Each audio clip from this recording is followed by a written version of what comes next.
Hello guys, kat biya ina sayo. Yan tayin ko sa sim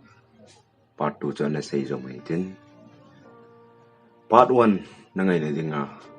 ano ya description akan ko dinga hin. Ngay ding ho na bon chawin ka hindi mo be. Tun aban an ji zong mai te. Kanaw nu zong kasunga ma bo mi zen tay hi si chun kanaw nu ahin thumin pastor pas jino chen. Kanun zong kanaw nu swal tai kanaw nu pastor te en a chi pet chun kanun ke le kangai ge nu em han koma masang phat masanga na naw nu thon ten apa sa mai tam simpi di good wa pastor pa zong i het sa o ahin ahung mong lo phat a kaga chi chun a thum dan kanu an ho dan ho chu e sei pi so ke lani o chini chun an heleng za chat na em hoi le chunga asan walding zia kanun en sei pi lo hi adam mo dana asei hi ke jong kanu to sei kalung hang wal phat chun kanaw nu ko nong de katia kalung hang se su le ka ji nu em hoi in e o to e ma gel hi in cho atien ken jong thimun ei mu si te chu i dia ki zem dam ding ham ka ti nei kanun boy ololin heading chu ei ball se te ball phat zo ding hi ni khat la to khil a ball khil head do te jiwa hi ei ti pe ka zinu em mo yen he o to win tin on niam ta aga se chu lung lai ei ne me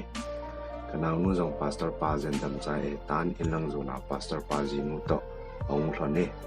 pastor pa zinu ahung lu chun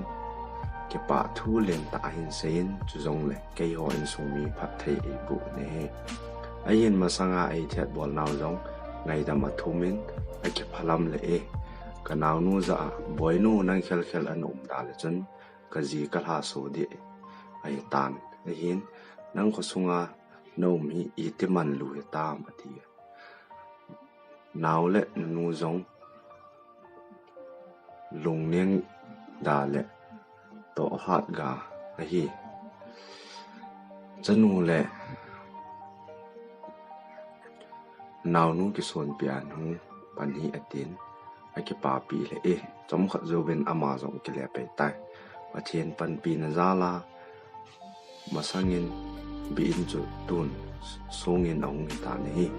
abang khat loi chu sung in cheng zong le ke pan lo hin ein wang kyo in sung wang ke pa le lung mun nan e bel ji mai pa chi dung zu yen ken zong chen nu khat ka hin in a mel zong a hoi le in a ching le a zengi tu chen in ka nu zong in sung ngai lu na za lin zenei lo in au min ka nu zong dam thei le ta ne hi hello cha chu sim ong ke chai ta chalaya ga ya to thei du chi le in sung nom kiti hi ban kam nom tabang hi chole in chenin ve hi in mitin din kal sung in ti iga amu thai we he chom cha hin pa tu a chei na lam hi ta je chom zong ne apat na kon a chei na ngai ro si na ko ma ki pa tu ka se ta zong ne ki to pi na channel le subscribe min bo le tu zong le story za za cái xây bề rình rình ấy cái kết quả